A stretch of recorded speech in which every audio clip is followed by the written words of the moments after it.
Hello class. कल हम लोगों ने इंटरप्रिटेशन ऑफ एमआरआई डिस्क के बारे में पढ़ा था कि नॉर्मल एमआरआई में जो हमारा डिस्क होता है उसके जो इंटरवर्टिब्रल डिस्क है वो कैसा दिखाई देता है, उसमें कौन कौन से पार्ट होते हैं। सेगाइटस T2 पे भी देखे थे हम लोगों ने और T1 पे भी देखा था, ठीक है। और हमने एक सिस्टमेटिक अप्रोच देखा था कि उसकी हाइट कितनी है या फिर उसका जो डिस्टेंस है वो किस हिसाब से, उसके बारे में हम लोगों ने कल देखा था। शेप कैसा है, नर्व्स कौन सी उसके बीच में कंप्रेस हो रही है और कौन सा वर्टिब्रल्स जो है उसके इंड प्लेट्स या फिर बोन्स मैरो में चेंजेस दिखाई दे रहे हैं। इन सब चीज़ों के बारे में हम लोगों ने कल पढ़ा था। कुछ जो ब्लज का फॉर्मेशन हो जाता है वो देखे थे कि डिस्क ब्लज हुआ है कि डिस्क में ब्रॉडनेस बेस हो गई है या फिर नैरो बेस हो गया है या फिर फ्री फ्रैगमेंट्स का फॉर्मेशन हो गया। इन सब के बारे में हम लोगों ने कल देखा था। फिर हम लोगों ने एनुलर फिशर के बारे में पढ़ा था, जो कि लास्ट टाइम में जो कहीं पे अगर जो है इंटेंसिटी जोन्स में कोई कलर चेंजेस, कोई फिशरिंग हो जाती है तो उसके बारे में जाने थे। फिर हमने देखा था कि एक्सियल एमआरआई को जब हमने देखा था तो एक्सियल एमआरआई में सेंट्रस कैनाल के बारे में देखा था कि उसका क्या सही है, लेटरल रेसेस मतलब उसमें से आने वाले नर्व्स रूट्स का क्या, कहीं वहाँ पे कोई ब्लॉकेज तो नहीं हो रही है, कोई न्यूरल्स फॉर्मेन तो नहीं है, मतलब जहाँ से नर्व्स रूट निकलती है वहाँ पे तो कुछ नहीं है। फिर हम लोगों ने डिस्क पैथोलॉजी की एरियाज को नैरोइंग, कौन सा नर्व्स कंप्रेस हो रहा है वो हम लोगों ने एक्सियल एमआरआई में देखा था। फिर हम लोगों ने कुछ टाइप्स देखे थे कि इन्फ्लामेशंस होगा तो एमआरआई में कैसा दिखाई देगा, T1 स्टेट पे कैसा दिखाई देगा, T2 सिग्नल में कैसा दिखाई देगा, फैटी चेंजेस होंगी तो T1 T2 पे क्या दिखाई देगा, अगर स्कॉलरेसिस है तो उसमें T1 T2 पे कैसा दिखाई देगा। इन सब चीज़ों के बारे में हम लोगों ने कल क्या किया था, पढ़ा था। कुछ कॉमन एमआरआई डिस्क फाइंडिंग की थी, जैसे में डिस्क के स्पेस नैरोइंग है, डिस्क ब्लज है या फिर डिस्क स्प्रूशंस है, सेगमेंट्स फ्रेगमेंट्स कैसे बना है, एनुलर टीयरिंग क्या है, नर्व्स रूट्स कंप्रेशंस क्या है, फॉर्मेंट स्टेनोसिस क्या है, सेंट्रल कैनाल स्टेनोसिस क्या है, इंड प्लेट्स या फिर मॉडिक चेंजेस क्या हुए उसके बारे में देखा था। आज हम लोग जो एमआरआई पढ़ने जा रहे हैं वो पढ़ने जा रहे हैं ब्रेन की एमआरआई इंटरप्रिटेशंस, कि ब्रेन में अगर कोई प्रॉब्लम है तो उसका इंटरप्रिटेशन हम कैसे करेंगे। तो हम लोगों ने ये देखा कि प्रीवियस में हमें क्या पढ़ना है, अब हम देखेंगे कि ब्रेन का इंटरप्रिटेशन एमआरआई में कैसे दिखाई देता है और कैसे हम किसी भी डिज़ीज़ को आइडेंटिफाई करेंगे। तो देखो एक सिस्टमेटिक अप्रोच है जिसमें ब्रेन की इमेजिंग इंटरप्रिटेशन का मतलब है कि सीटी या फिर एमआरआई में एक सिमेट्रिकल सिस्टमेटिक एग्जामिनेशंस करना, ताकि ब्रेन्स की नॉर्मल्स एनाटॉमी को समझा जा सके, ताकि कोई भी एब्नॉर्मलिटीज़ को आइडेंटिफाई किया जा सकता है। तो ब्रेन इमेज में हम कोई strokes, haemorrhage, tumour, oedema, hydrocephalus, trauma, कोई एट्रोपी एक्सेट्रा को हम एवेलुएट कर सकते हैं। देखो बेसिक प्रिंसिपल्स क्या होता है एमआरआई का। ब्रेन इमेजिंग्स में हम बेसिकली उस वक्त करते हैं, इसका इंटरप्रिटेशन कब करते हैं, सिर्फ एक लेशंस को देख के, मतलब एक किसी एमआरआई या फिर एक किसी फिल्म को देख के नहीं करते हैं। हम उसकी location, size, shape, signal intensity, symmetric, asymmetric, उसके चारों तरफ की एडिमा, इन्हेंसमेंट, मास इफ़ेक्ट और क्लिनिकल हिस्ट्री सबको देख के हम उसके साथ मिल के इसको एवापुलेट्स करते हैं। एक नॉर्मल एनाटॉमी ये रही ब्रेन की, ठीक है। देखो बेसिक अप्रोच को समझो। एमआरआई या फिर सीटी स्कैन और एमआरआई में एक फिक्स सीक्वेंस में देखना चाहिए जिससे इमेज को हम फाइंड कर सकें, जैसे कि पेशेंट्स की डिटेल क्या है, इमेज क्वालिटी क्या है, मिड लाइन्स क्या है, वेंट्रिकल्स क्या है, ब्रेन पैरेन्काइमा, फिर ग्रे और वाइट्स मैटर को देखो, फिर सेरेब्रो स्पाइनल फ्लूइड के स्पेस को देखो, फिर स्कल्स को देखो, फिर ब्लड वेसल्स को देखो, उसके बाद एक फाइनल इम्प्रेशंस को बनाना चाहिए। देखो दैट इज़ द डायग्राम, ये तुम्हें डायग्राम्स दिखाई दे रहा है। देखो फोर्थ वर्टिकल्स ब्रेन स्टेम्स, फिर थर्ड वर्टिकल्स कार्पस कोल्सम, फिर हमारा फ्लैग सेरेब्री, ये पूरा डायग्राम्स हैं एक नॉर्मल एनाटॉमी के।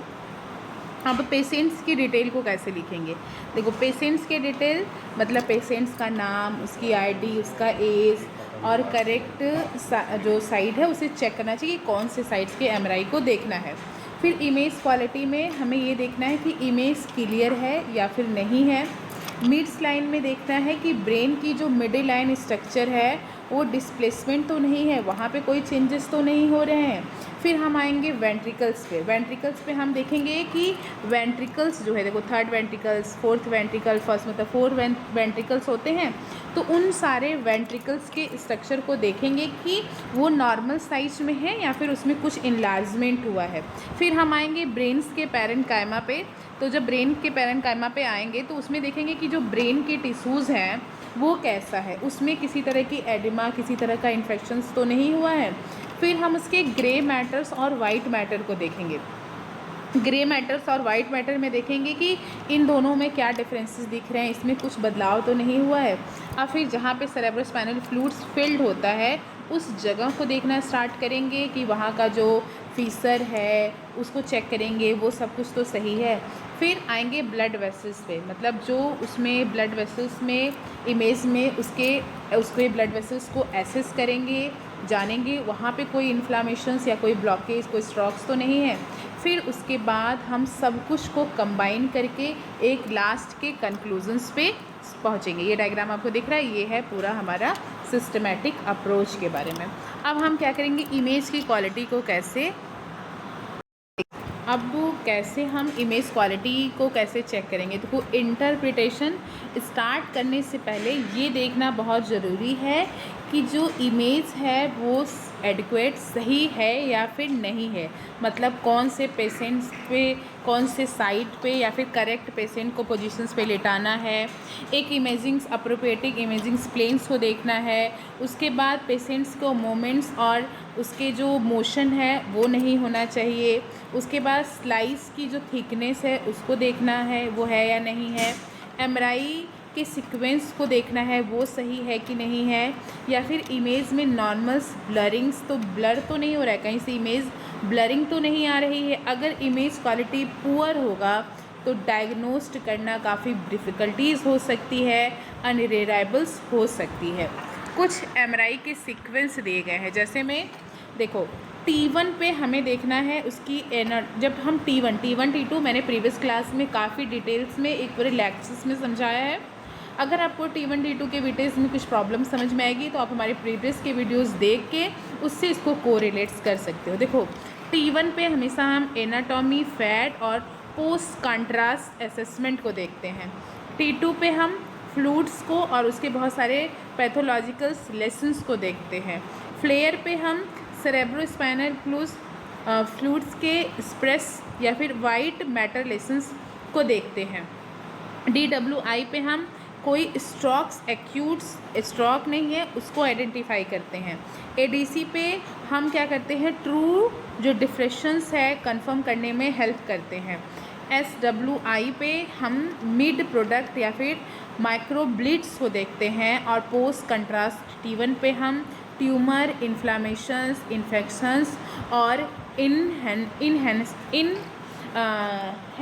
को देखना स्टार्ट करते हैं। याद रखो T1 एनाटॉमी,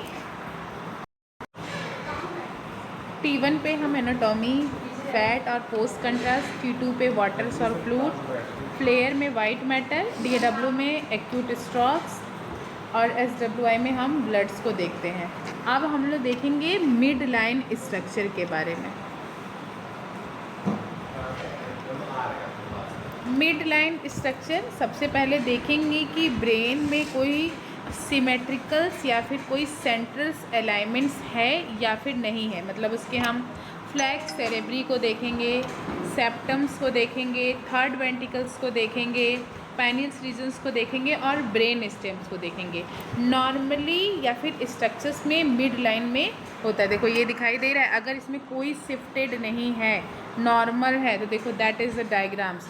अगर देखो शिफ्टेड हो रहा है तो एक तरफ थोड़ी सी मिड लाइन में क्या हो गई, इनलार्जमेंट्स दिखाई दे रहा है। दैट अगर स्ट्रक्चर्स आप दोनों को ध्यान से में देखोगे तो कुछ डिफरेंस आपको नॉर्मल्स और थोड़ा बहुत मिड लाइन शिफ्टेड में आपको दिखाई दे रहा है कि इसमें जो बीच का स्ट्रक्चर्स बटरफ्लाई एकदम सेम, एकदम बिल्कुल वैसा स्ट्रक्चर बना है, बस इसमें थोड़ा से मिड लाइन में क्या हो गई, इनलार्जमेंट्स दिखाई देना स्टार्ट हो गया है। तो ये इनलार्जमेंट हेमरेज की वजह से हो सकता है, इन्फेक्शंस की वजह से हो सकता है, ट्यूमर्स की वजह से हो सकता है, सेरेब्रम्स एडिमा की वजह से होता है, सब ड्यूरल या फिर एपीड्यूरल्स कलेक्शंस की वजह से भी हो सकता है। ठीक है, तो मिड लाइन पॉइंट्स का क्या इसमें यूजुअली क्या दिखाता है? देखो, मिड लाइन शिफ्ट जो है यूजुअली मास इफ़ेक्ट को इंडिकेशन देता है, मतलब कि ब्रेन के अंदर अगर कोई मास बन गया है, कोई ब्लड है, कोई स्वेलिंग है, कहीं पे कलेक्शंस हो रहा है, तो वो यहाँ पे दिखाई देता है। अब आता है हमारा वेंट्रिकुलर सिस्टम। देखो, वेंट्रिकुलर सिस्टम ध्यान से देखो, एक नॉर्मल है, एक हाइड्रोसिफेलस है। ठीक है, दोनों के स्ट्रक्चर्स यहाँ पे दिखाई दे रहा है। तो देखो, सेरेब्रो स्पाइनल फ्लूइड में जो हमारा ब्रेन में सेरेब्रो स्पाइनल फ्लूइड से जो वेंट्रिकल सिस्टम में क्या होती है, पूरी ये सेरेब्रो स्पाइनल फ्लूइड्स क्या होती है, भरी हुई होती है। बेसिकली 3 वेंट्रिकल्स को ध्यान देना है, लैटरल्स वेंट्रिकल्स, थर्ड वेंट्रिकल्स और फोर्थ वेंट्रिकल्स को। तो इसकी साइज़ को देखेंगे, शेप्स, साइज, सिमेट्रिक, डायलेशंस, कंप्रेशंस और ऑब्स्ट्रक्शंस को देखेंगे। एक नॉर्मल स्ट्रक्चर आपको दिखाई दे रहा है, बट बीच में अगर जब हाइड्रोसिफेलस है तो इसकी साइज़ क्या हो गई, बहुत बड़ी हो गई है। अब मान लो किसी को हाइड्रोसिफेलस वाली कंडीशन दिखाई दे रही है, जब वेंट्रिकल्स नॉर्मल से इनलार्ज दिखे तो इसे हम हाइड्रोसिफेलस कहते हैं। अगर वेंट्रिकुलर इनलार्जमेंट मतलब एब नॉर्मल सेरेब्रोस्पाइनल फ्लूइड का सर्कुलेशन और एब्जॉर्प्शन की वजह से हाइड्रोसिफेलस हो सकता है, तो आपको इमेज में वेंट्रिकल्स बड़े दिखाई देंगे, सेरेब्रोस्पाइनल फ्लूइड्स में ऑब्स्ट्रक्शंस दिखाई देगा, सिग्नल चेंजेस दिखाई देगी और कोई मास लेसन जो कि सेरेब्रोस्पाइनल फ्लूइड्स के ऑब्स्ट्रक्ट कर रहा है वो आपको दिखाई देना स्टार्ट करेगा। ठीक है, उसके बाद कुछ हाइड्रोसिफेलस जो है उसमें क्या होता है, जो हमारा सेरेब्रोस्पाइनल फ्लूइड होती है उसकी डायनेमिक एबनॉर्मेलिटीज़ हो जाती है और वेंट्रिकल जो है वो क्या हो जाता है, इनलार्ज हो जाता है। अब हम लोग देखेंगे ब्रेन्स की parenchyma. This is the diagrams. देखो, कलरफुल है ये डायग्राम। अब है ब्रेन पैरेन्काइमा। ब्रेन पैरेन्काइमा का मतलब होता है कि एक्चुअल्स ब्रेन टिश्यू इसको हम कैसे सिमेट्रिकल्स एग्जामाइंस करेंगे। देखो, ये दैट इज़ द डायग्राम। आपको काफ़ी कलरफुल डायग्राम्स दिखाई दे रहा होगा। कार्टेक्स को उन्होंने पिंक कलर से किया है और वाइट्स मैटर को इन्होंने येलो कलर से किया है, बेसिस गैंग्लियन को इन्होंने ब्लू कलर का किया है, थैलमस को भी इन्होंने कुछ ब्लूइश टाइप लाइक दैट किया है, हाइपोथैलेमस को इन्होंने ऑरेंज कलर का किया और ब्रेन स्टेम को उन्होंने क्या किया है, ग्रीन कलर से किया है। तो देखो, हम इसमें सेरेब्रम्स कॉर्टेक्स को देखेंगे, मतलब जो कॉर्टेक्स वाला रीजन है उसमें देखेंगे। उसके बाद दूसरा हम किस में देखेंगे, इसमें देखेंगे इसके ग्रे मैटर को देखेंगे, वाइट्स मैटर को देखेंगे, फिर इसकी गैंग्लियन को देखेंगे, थैलमस को देखेंगे और हिपोकैम्पस रीजन्स को देखेंगे, सेरिबेलम्स को और ब्रेन स्टेम को देखेंगे। अब हमें इसमें देखना क्या है, अभी ये तो देखेंगे, इसमें देखना क्या है ये देखें। अब हम लोग इसमें हमें फोकल लेसन्स देखना है, कोई एबनॉर्मल सिग्नल्स तो नहीं आई है, एडिमा तो नहीं है, एट्रोपी तो नहीं है, मास इफेक्ट तो नहीं है, इन्फेक्शंस तो नहीं है, कोई हैमरेज तो नहीं है। ये इस कंडीशंस में हम लोग क्या करेंगे, देखेंगे। ठीक है, अब देखो, मान लो कि कॉर्टेक्स रीजन्स में एडिमा हो गया है, स्वेलिंग हो गई है, तो इसका कॉर्टेक्स रीजन क्या हो जाएगा, थोड़ा डिसिमिलर दिखाई देने लगेगा। ठीक है, वाइट मैटर्स में मान लो कोई एबनॉर्मल सिग्नल इंटेंसिटी आ रही है, वो एबनॉर्मल दिखने लगेगी। हैमरेज है तो क्या करेगा, वो ब्रेन स्टेम्स में दिखाई देने लगेगा, वहाँ पे एडिमा दिखाई देने लगेगी, वहाँ पे ब्लॉकेज दिखाई देने लगेगा। तो ये सब हम किस में देखते हैं, ब्रेन्स पैरेन्काइमा में देखते हैं। अब हम देखेंगे ग्रे और वाइट मैटर्स में क्या डिफरेंस होता है। ये है हमारा नॉर्मल्स डायग्राम, आपको दिखाई दे रहा है स्क्रीन पे नॉर्मल्स डायग्राम। अब हम पूरा डायग्राम को अच्छे से समझेंगे। अब देखो, ब्रेन में ग्रे मैटर्स और वाइट मैटर्स के नॉर्मल डिफरेंस मेंटेन होता है। सीटी में नॉर्मल्स ग्रे मैटर और वाइट मैटर्स के कंपेरिजन्स में थोड़ा ज़्यादा गहरा दिखाई देता है। देखो ये नॉर्मल डायग्राम दिखाई दे रहा है, इसमें देखो जो ग्रे मैटर और वाइट मैटर का एक नॉर्मल डिफरेंस ये है कि जो ग्रे मैटर होगा वो वाइट मैटर से थोड़ा से गाढ़ा दिखाई देगा, डार्क दिखाई देगा। अगर मान लो एक्यूट स्ट्रोक्स है तो ग्रे और वाइट डिफ्रेंसिएशन थोड़ी क्या हो जाएगी, कम हो जाएगी। देखो यहाँ पे देखो कम हो गई है या फिर लॉस्ट हो सकती है। एक्यूट सेरेब्रल स्ट्रोक्स की एक अर्ली साइन हो सकती है, ठीक है। हो सकता है कि रिबन्स लाइक एबनॉर्मलिटीज़ दिखने लगे, जो बेसिस गैंग्लियंस में एबनॉर्मल्स अपीयरेंस दिखाई देने लगे, ग्रे और वाइट मैटर्स क्या हो जाए एक दूसरे के साथ डिफ्यूज़ भी हो सकते हैं। अब हम लोग देखेंगे सेरिब्रम्स एडिमा। देखो एडिमा का मतलब होता है ब्रेन के टिश्यू में एबनॉर्मल्स फ्लूइड या फिर वाटर्स का इंक्रीज़ हो जाना।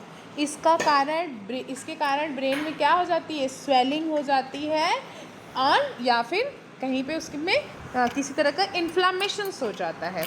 तो इसको दो टाइप में डिवाइड किया, एक है साइटोटॉक्सिक एडिमा और एक का क्या नाम है, वीसोजेनिक एडिमा। तो देखो जो साइटोटॉक्सिक एडिमा होता है वो कॉमनली एक्यूट स्ट्रोक्स में देखने को मिलता है, ठीक है। मतलब जो सेल होगा, सेल थोड़ी ब्राइट दिखाई देने लगेंगी। देखो ये देखो यहाँ पे क्या है, ये that is the structure of acutes infection है। और यहाँ पे जब एमआरआई हुई है तो एमआरआई में क्या हो, थोड़ा से ब्राइट कलर जो है वो दिखाई देना स्टार्ट हो जाती है। और एडीसी में जब हम उसको देखेंगे तो एडीसी में वो क्या होगी, लो, या फिर देखो यहाँ पे लो, या फिर देखो यहाँ पे क्या है, स्वेलिंग हो गई, यहाँ पे कहीं ना कहीं एडिमा बना है। तो इसमें देखोगी तो इसमें और इसमें क्या हो रहा है, बहुत चेंजेस दिखाई देना स्टार्ट हो गए हैं। अब जो हमारा वैसो होगा, वैसो में क्या करेंगे, देखो वैसो में क्या होगा, वैसों में बेसिकली एक्स्ट्रा सेलुलर स्पेस में फ्लूइड्स इंक्रीज़ होने लगेंगे, जिससे पता चलेगा कि ट्यूमर हो गया है, इन्फ्लामेशंस हो गई है, या फिर कुछ वेस्कुलर्स कंडीशन जो है वो देखने को मिल सकती है। अब हम लोग देखेंगे एक्यूट स्ट्रोक्स के बारे में। स्ट्रोक्स को हम कैसे पहचानें, देखो एक्यूट स्ट्रोक में ब्रेन के किसी पार्ट में ब्लड सप्लाई रिड्यूस हो जाएगी या फिर ब्लॉक हो जाती है। एमआरआई स्पेशली डीडब्ल्यूआई एक्यूट्स इफ़ेक्ट करने के लिए हाईली सेंसिटिव हो जाएगा। जब हम उसको डीडब्ल्यूआई में देखेंगे तो ब्राइट्स कलर दिखाई देगा, और जब हम एडीसी में देखेंगे तो वो कुछ लो डार्क कलर का दिखाई देगा, जिससे पता चलेगा कि डिफ्यूज़न है, टिश्यू स्वेलिंग है, एबनॉर्मल सिग्नल्स है, या फिर वेस्कुलर टेम्परेरी के अकॉर्डिंग जो है लेसेंस डिस्ट्रीब्यूशंस देखने को मिला है। अब हम कुछ इंटरक्रैनियस हैमरेज के बारे में पढ़ेंगे। देखो इंटरक्रैनियस हैमरेज का मतलब है स्कल के अंदर ब्लीडिंग होना। मतलब हैमरेज की लोकेशन कहाँ है, साइज क्या है, उसके चारों तरफ एडमा तो नहीं है, मास इफेक्ट क्या है, या फिर इंट्रावेंट्रिकुलर एक्सटेंशन को देखेंगे, जिसमें सबसे पहले हमें देखना है इंट्रासेरेब्रल हैमरेज, जो कि ब्रेन्स के पैरेन्काइमा के अंदर ब्लीडिंग होने लगती है। फिर हमारा सब एरेक्नोइड्स हैमरेज, जो कि ब्लड सब एरेक्नोइड स्पेस में प्रेजेंट होने लगती है। सब ड्यूरल हीमेटोमा, जो कि ब्लड और कलेक्शंस ड्यूरा और एक्रोनाइड्स के बीच में होने लगती है। और ड्यूरल्स हीमोटेमा में क्या होता है कि स्कल्स और ड्यूरा के बीच में क्या होने लगती है, कलेक्शन होना स्टार्ट हो जाती है। तो एमआरआई में ब्लड जो है वो क्या होती है, उसमें कुछ माइक्रो ब्लीड्स को आइडेंटिफाई करने के लिए काफ़ी यूज़फुल होता है। सीटी में एक्यूट्स इंट्राक्रैनियल हैमरेज को एसेस करने के लिए कॉमनली यूज़ किया जाता है। अब हम लोग क्या करेंगे, ट्यूमर, अगर मान लो एमआरआई या फिर सीटी स्कैन में कोई मास या फिर किसी लेशंस को आइडेंटिफाई करना होता है तो उसकी एक सिमेट्रिकल डिस्क्राइब करना बहुत इम्पॉर्टेंट होता है। सबसे पहले हम जो मान लो ट्यूमर है या फिर कोई मास है तो उसकी लोकेशन को देखनी होती है, यानी ट्यूमर ब्रेन के किस पार्ट में प्रेजेंट है, जैसे सेरेब्रल हेमिस्फीयर में है कि सेरिबेलम में है कि ब्रेन स्टेम में है या किसी स्पेसिफिक लोब में है, इसको देखना होता है।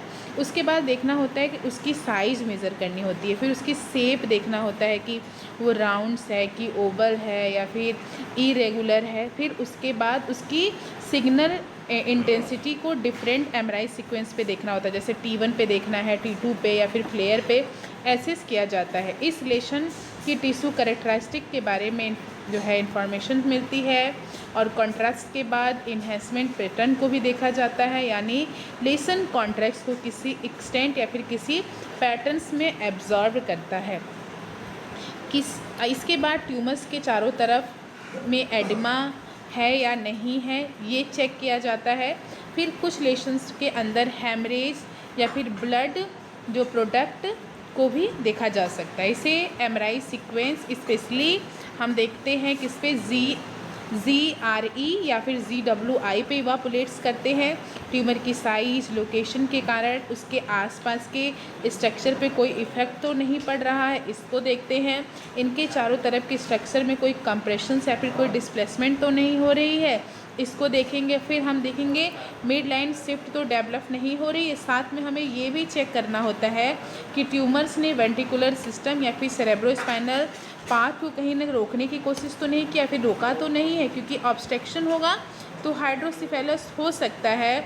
इसलिए ब्रेन के मास को डिस्क्राइब करना काफ़ी इम्पॉर्टेंट है। तो सबसे पहले हम लोकेशन को देखेंगे, साइज़ को देखेंगे, शेप को देखेंगे, सिग्नल्स को देखेंगे, इन्हेंसमेंट्स को देखेंगे, एडिमा को देखेंगे, हैमरेज को देखेंगे, मास इफेक्ट को देखेंगे और वेंट्रिकुलर ऑब्स्ट्रक्शंस को देखेंगे। इम्पॉर्टेंट है, सिर्फ इमेजिंग अपीयरेंस के बेसिस पे ब्रेन ट्यूमर को एग्जैक्ट टाइप कन्फर्मेशंस नहीं किया जा सकता है। फाइनल डायग्नोसिस के लिए पेशेंट की clinical history, neurological examination, additional imaging select जो केसेस में टिश्यू को डायग्नोसिस या फिर बायोप्सी की भी ज़रूरत पड़ सकती है। अब हम देखेंगे पोस्टीरियर फोसा।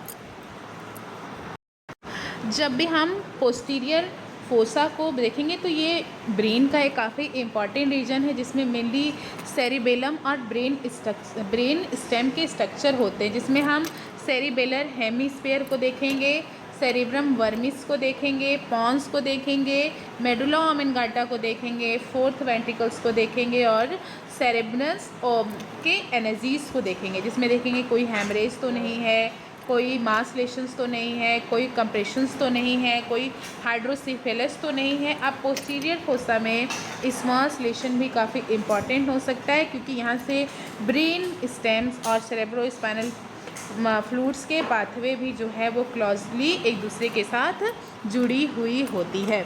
अब हम आएंगे स्कल पे। देखो, ब्रेन स्कैन में सिर्फ ब्रेन ही नहीं, उसके चारों तरफ के स्ट्रक्चर्स को भी देखना काफ़ी ज़रूरी है।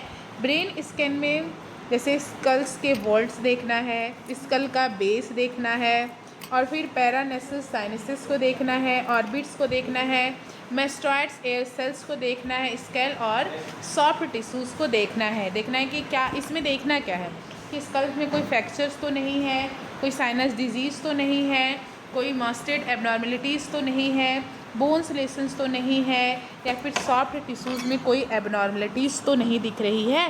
इसके बारे में हम लोग क्या करेंगे, जानेंगे। अब हम लोग देखेंगे सेरेब्रोस्पाइनल फ्लूइड्स क्या होती है और मेनिंजियस क्या होता है। देखो, ब्रेन के चारों तरफ जो है सेरेब्रोस्पाइनल फ्लूइड्स कंटेनिंग स्पेस पाई जाती है, जिसमें हम सेरेब्रल सल्की, फीसर, बेसल सब एक्नॉइड स्पेस को हम देख सकते हैं। नॉर्मली ये सेरेब्रोस्पाइनल स्पेस में जो है विजिबल्स हो जाते हैं। नॉर्मली जो विजिबल सेरेब्रोस्पाइनल फ्लूइड स्पेस होते हैं, अगर कोई कंप्रेशंस दिखे तो उसमें सेरेब्रम स्वेलिंग हो सकती है या फिर इफ़ेक्ट इंडिकेशंस आपको दिखाई देना स्टार्ट हो सकता है। अब मैं कुछ कॉमन्स एबनॉर्मलिटीज़ की बात कर रही हूँ। अगर एक्यूट्स इन्फेक्शंस है तो DWI जब बढ़ सकता है और ADC कम हो सकता है। हैमरेज की कंडीशंस में ब्लड प्रोडक्ट SWI में दिखाई देगा, CT हाइपरटेंस वेरिएबल्स हो सकती है, ट्यूमर में मास, एडिमा और इनहेंसमेंट्स दिखाई दे सकती है, हाइड्रोसिफिपस में वेंट्रिकुलस इनलार्जमेंट दिखाई दे सकता है, सेरेब्रल एडिमा में सेल्कस और मास इफेक्ट दिखाई दे सकता है, एट्रोफी में इनलार्ज सेल्की और वेंट्रिकल्स दिख सकती है, मास इफेक्ट में कंप्रेशन डिस्प्लेसमेंट दिख सकता है और मिड लाइन शिफ्ट में displacement in the mid line structures दिखाई दे सकता है। एक पूरा प्रिंसिपल जिस पे हमारा MRI इंटरप्रिटेशंस काम करता है। तो interpretations, anatomy, signal intensity, symmetricals, lesions, location, size, oedema, enhancements, mass effect और क्लिनिकल स्कोर रिलेशंस को देखता है। ब्रेन में बेसिकली हमें grey white matter, focal lesions, oedema, infarctions, haemorrhage, mass और एट्रोपी को देखना होता है और सेरेब्रोस्पाइनल फ्लूइड्स में हमें सल्की, फीसर्स, एक्स्ट्रा एक्सियल कलेक्शंस को देखना होता है और स्कल्स में हमें